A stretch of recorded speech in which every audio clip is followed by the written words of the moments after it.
Hey, this is Stephen Platinum, your friend in wrestling, and this is Ask Platinum.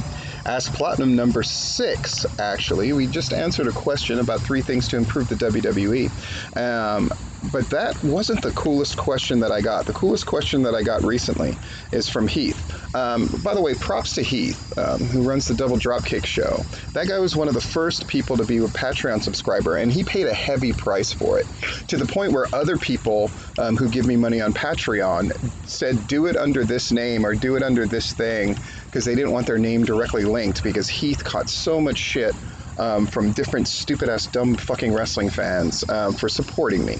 But Heath, I appreciate you, and more than that, I think a year later you've been more than proven right, that I'm the guy here who's reporting on stuff, commenting on stuff, talking about stuff. I did it all throughout COVID. I did it when there was no Georgia wrestling scene really to be had. And when stuff popped off like Black Lives Matter or what we're going through now with the Speaked Out movement, I'm right there in the front of the charge. I'm right there urging people to have common sense, urging people to make great decisions, and urging people to take a stand, while at the same time appreciating the nuance and warning against the dangers of piranha-like behavior that I see going on all sides of the political everything right now. So Heath, you fucking rule, and you sent me a great thing. I'm going to read the whole message. Hopefully that doesn't piss you off, but here I go. Great thoughts on Joey Ryan. Because Heath gets the benefit of my Patreon videos. And one of those Patreon videos, I talked about stories I had heard about Joey Ryan and what I thought it meant in wrestling and how I thought that he had been sort of protected throughout his career. That this was like stuff that was like 15 years old plus that I was talking about, and really gave it a great indication of where we are today. In any case, he says, great thoughts on Joey Ryan. Could the lowering of the, listen to this fucking question, it's so good. Could the lowering of the bar to get into wrestling be allowing more mentally and emotionally unstable people to get into the business? Holy shit, what a great question. Boy, and I had to mull over this question for 2 days. I have never been so stumped on a question. The conclusion I came up with was not satisfying in the sense that it's not a clean answer. My rough, short answer, if you held a gun to my head and said yes or no, Steve, without explanation, I would say yes. The lowering of the bar to get into wrestling is allowing more mentally and emotionally unstable people to get into the business. And by lowering of the bar, what I mean is there's not as much, it's not as hard to get into the business. So ergo, more people are going to get into it, and people who would have been stopped otherwise through more rigorous training or a harder way to get in and that kind of thing would have been prevented. So in sheer percentage numbers, there's way more people involved in wrestling now than have been. But I would say no, in the sense that wrestling has always attracted people that had a hole in their soul.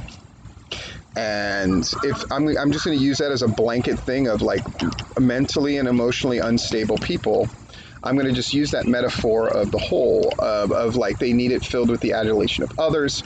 They don't have any kind of family structure or male like father figures in their life, and so they get that from wrestling. I think those people are certainly in the business now and have always been.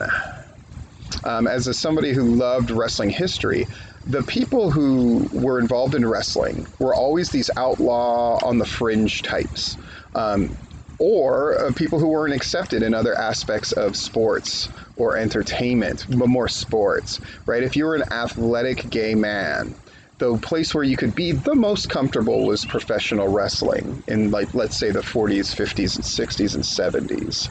Now, there were always promoters that were like the Bill Watts types, that if they found out you were gay, they can make life hell for you. But for the most part, being gay was much more accepted in the professional wrestling world because it had at least dipped a tiny toe the whole time pro wrestling has existed in the entertainment world. No matter what certain people would want you to believe, like Jim Cornette, pro wrestling has never been cleanly a sport, even when kayfabe existed. Even in Hackenschmidt days, there was this element of the more circus than the athletic. And don't let people tell you otherwise. But I believe, and again, this is subjective, right? Totally subjective answer, that there have always been, so I would say percentage-wise, No, the lowering of the bar has not allowed more mentally and emotionally unstable people in, percentage-wise. But in terms of sheer number, it absolutely has, because the business is way open and way more people can get in, get on shows, become promoters, become every level of the game. Yeah, though I would say that there are likely less mentally and emotionally unstable people in the legitimate making a living doing this era, because things have changed so much in wrestling. But again, it's really hard to say. I'm just glad that our attitudes about being, having mental issues and emotionally unstable, that it's also viewed on differently now. So we're going to see more, because people are going to be less inclined to try to hide it. And that's certainly a great and wonderful thing. Anyway, and this applies only to America, by the way. In Japan, I would have to think long and hard about it, because in Japan, you had a number of people that were sort of closeted guys, mostly men, some women, with heavy emotional problems. But in Japan, of course, that kind of stuff wasn't really talked about. It's becoming much more pervasive, but still not really talked about. So it's a different answer there, and I really wouldn't know what to tell you about Europe or Mexico. So I just wanted to give a complete answer on that one. But thanks for the question, Heath. Anyway, this has been Stephen Platinum, and those of you who've been signing up for my Patreon or sending me money directly, I really can't thank you enough. There's a lot of wrestling schools that are collapsing right around us, and one day I'll talk about all of that. And so I'm getting more and more work helping people out. And it's something I love to do. And keep your questions coming. I'm getting questions from wrestling people or from former wrestling people that have nothing to do with wrestling, that they just want me to answer just privately. And I'm certainly willing to do that. And I don't charge for that, of course. But if you want to support me, Patreon's a great way to do it. Or just get with me directly. I'm certainly happy to take the money any way I can get it. This has been Ask Platinum number 6, and I'm Stephen Platinum, your friend in wrestling.